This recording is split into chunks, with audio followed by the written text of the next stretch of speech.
Today I want to talk a little bit about what you hear continually at these times, and that is end time, an end time prophecy, and signs that shows us that we are at the end of the times, and that thinking is, that understanding is fear-based. Those words are fear-based. When you listen to these type of declarations, and you understand that this is the end of the times, you immediately think of difficult times. You might lose your life. Things are going to get very bad, and you get filled with fear. And if you take it a little bit further, you get to the place where you start to think about hell. What after this life? Maybe I'm going to go to hell forever, be doomed. Am I going to make it? There's uncertainty in that type of thinking, and when we speak about those things as end times, I want to just go through a few scriptures just to help you to understand that there is no such thing as end times. There is no such thing as a rapture. I'm not saying that there is not difficult times coming. For sure there are. If you can't see that, you actually go blinded.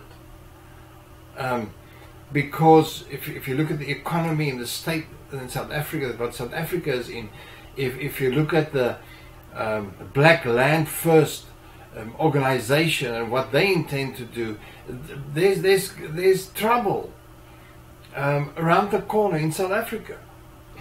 Excuse me. But all of these things has nothing to do with end times.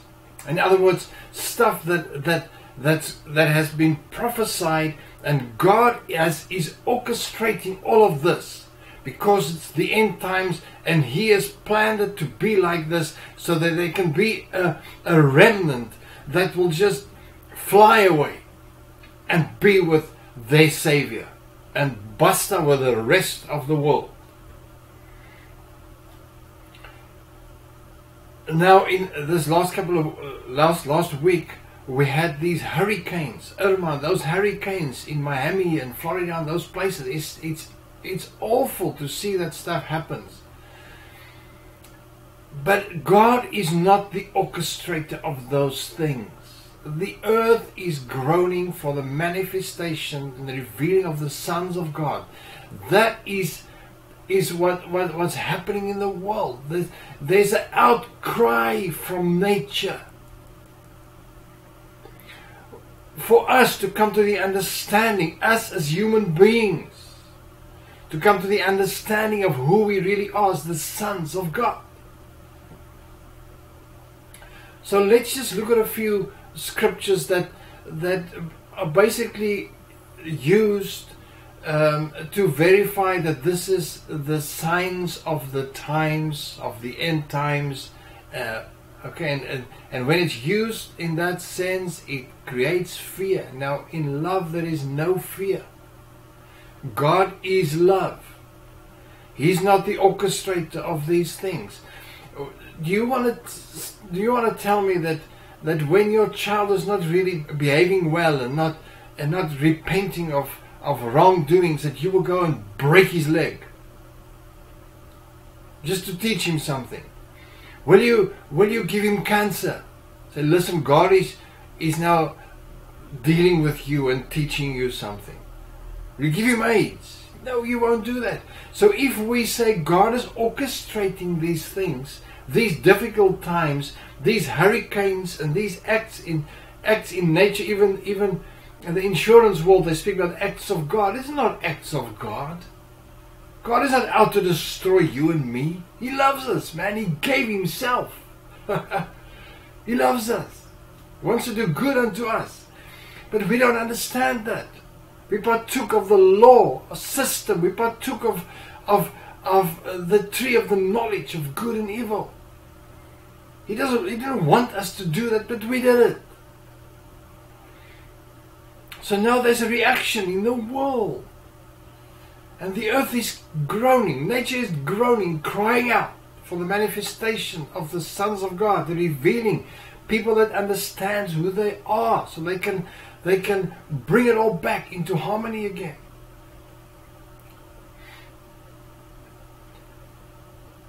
So if we say that we will not even do that to our children, and we say God is doing that to His people, to humanity, then it means that our love is greater than God's love. How is that possible? How can we even think like that? God is a God of love. He's your Father. Man, Jesus is your husband. He looks out for you. You are His wife. You are sons of God. Now just be patient with me, and let's just run through a couple of scriptures here. Matthew 24:1. Now, in Matthew 24 is a passage that's really used to promote end times. Matthew 24:1. And Jesus went out and departed from the temple. So they were at the temple, they departed. And His disciples came to Him for to shew Him the buildings of the temple. Now they're departing from the temple, and His disciples turning around saying, "Yes, Lord, look at these buildings. Isn't this awesome? Look at the structure. Look at the architecture. Wow, look at these buildings. Man, it's awesome." The next verse, and Jesus said unto them, "Verily I say unto you, there shall not be left here one stone upon another that shall not be thrown down." So they look at these buildings and they reckon, wow, it's beautiful. And Jesus said, He's using this to tell them that, listen, there comes a time in which these buildings will be destroyed. The next verse, and as He sat upon the Mount of Olives, Matthew 24:3. Now they went out to the Mount of Olives, and these disciples, I'm sure they would think about Jesus saying that, listen, what's happening here? Jesus is now talking about these beautiful buildings being destroyed. What's happening? And as they sat at the Mount of Olives, the disciples came unto Him privately, saying, "Tell us, when shall these things be?" What things? When will this temple and these buildings be destroyed? And what shall be the sign of Thy coming? Now listen, we must look at what the original text says here. And what shall be the sign? What shall be the indication? We need to know when this is going to happen. So just give us an indication. When will this temple and these buildings, which is so beautiful, be destroyed? And Thy coming, Thy being near as the one that exists, the one that, the I am, the closeness, the nearness of You, and of the end of the world, and of the entire completion of this age. So what are they asking Him?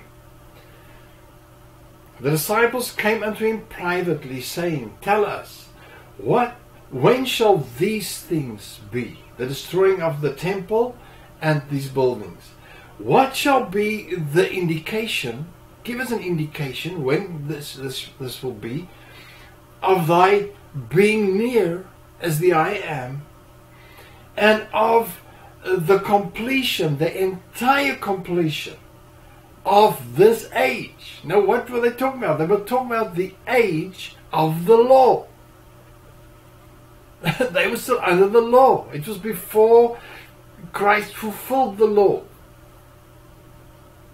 at the cross with His death and His resurrection. So this was their question. Give us an indication. When will the temple be destroyed? And You being near to us, and the entire completion of the end of this age, the law age. And then Jesus went on until verse 33, just explaining to them exactly what's going to happen in this time. Terrible stuff is going to happen. Terrible, terrible, terrible stuff. And then in Matthew 24:34, he says, "Verily I say unto you, this generation shall not pass till all these things be fulfilled." So now people are taking that completely out of context by using any of those verses and relating it back to end times, the times that we are in, and that's the stuff that's going to happen. That is a lie. It's not the truth. It's completely out of context. Jesus says clearly that this generation, he's speaking to his disciples, this generation, the people that are around me right now, you and the people around me, this generation shall not pass till all these things that I've just said, that I've just spoken, be fulfilled. So they were asking, give us an indication. And Jesus says, it will happen in your generation. In your generation, the temple and everything will be just demolished, will be destroyed. In other words, this age of the law will be destroyed. And we know history says that 70 AD, the temple was destroyed and Jerusalem was destroyed. So in other words, until 70 AD, not many years from now, you will see this, you will still be alive, your generation will still be alive, and you will see all these things happening. Nothing to do with end times.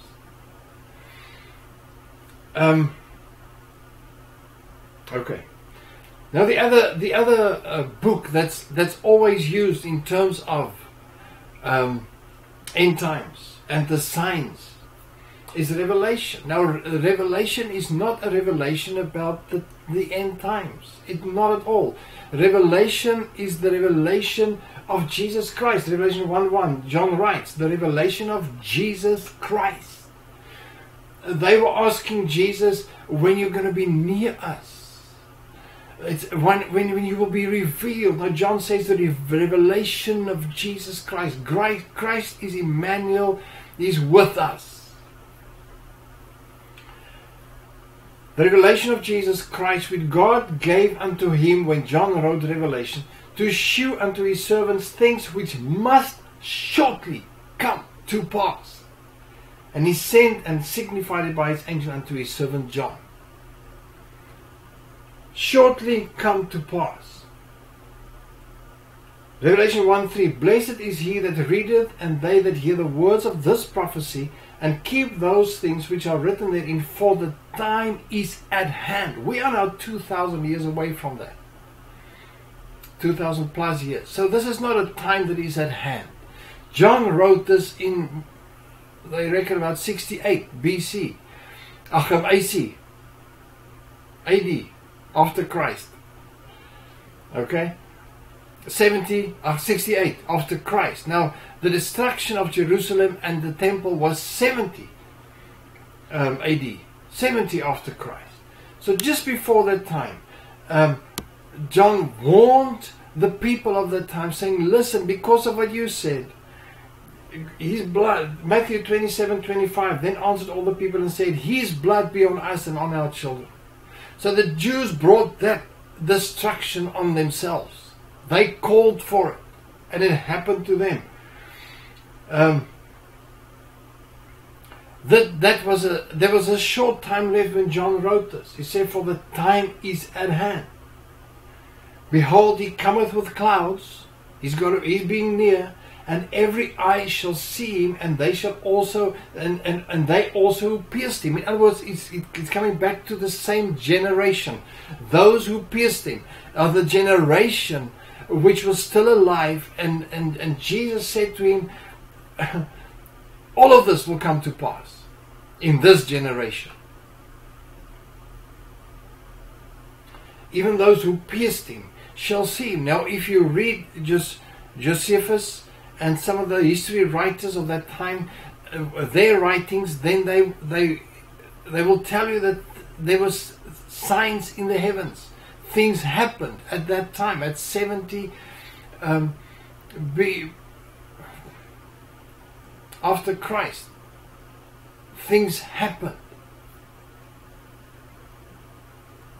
There were signs in the heavens. Every eye, all the people in that known world saw what was happening there. It was a devastation. Listen to what Daniel is saying. Daniel 9:12, and he hath confirmed his words which he spake against us and against our judges that judge us, by bringing upon us a great evil. For under the whole heaven hath not been done as hath been done upon Jerusalem. He's speaking about the time of the end of the law. Daniel in 8:17 says, so he came near where I stood, and when he came I was afraid and fell upon my face. But he said me, understand, O son of man, for at the time of the end shall be this vision. At the time of the end, not the end of time, the time of the end. The time of the end of this age, the time of the end of the law age. And he said, behold, I will make thee know what shall be in the last end of the indignation, for at the time appointed the end shall be, the end of the law. This is the thing that happened with Jerusalem and with the Jews, because they said, let his blood be on us and our children. When John wrote Revelation, he said, I was in the Spirit on the Lord's day. So John saw what happened from the crucifixion until 70 after Christ. 70 years after 70 BC. AD. 70 AD. Why am I so confused? 70 AD. 70 years after Christ. After Christ's birth, the Jerusalem was destroyed. So can you see that what was prophesied in Revelation, and what Jesus said in the Gospels and explaining to them what's going to happen? He said this generation will not pass before all of this was done. All of this happened to the Jews. Christ came and he was close to them. And he was in that process because they cried out, let his blood be on our hands and our children's. And in that same generation, the temple was destroyed by the Romans. The Jews was nearly completely destroyed. It was terrible, terrible, terrible times if you look at the history. That was...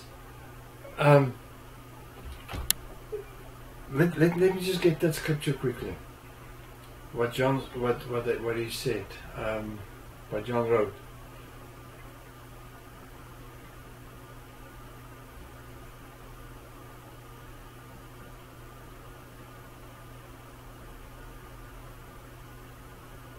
No, I can't find it.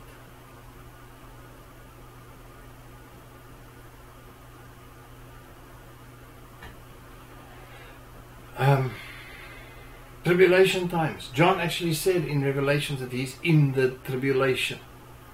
So there's no tribulation times coming. What is coming is because of humanity not understanding who they are. And people fight for power. People struggle to rule. They want to be in charge. They rule. They want to be financially in charge. So people are making decisions. The elite, the rich of this world are making decisions to destroy the economy of the world, to start all over again so that they can be in charge. They're talking about the RFID chip. Now, there's a lot of talk about this chip, which they're going to actually implant into humanity. So that will be your wallet, that will be your car keys, that will be your identity. Everything will be there. It will be stored there. The chip will be there.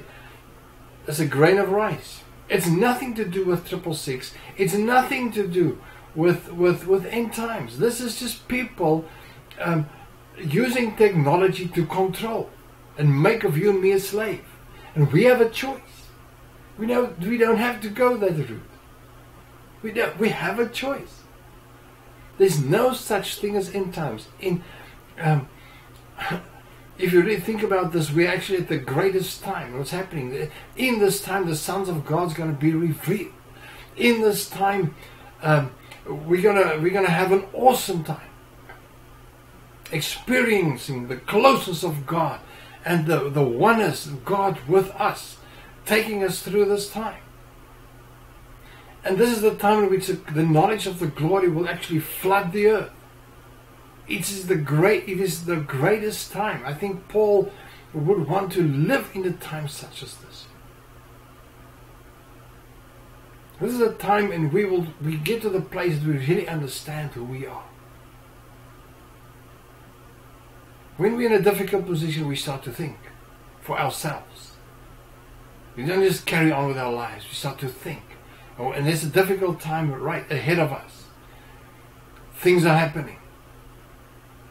And we need to start to think. We need to start to think outside the religious box. And we must come to a place where we understand who we really are. Because this is the time in which the sons of God will be manifest, revealed in the earth.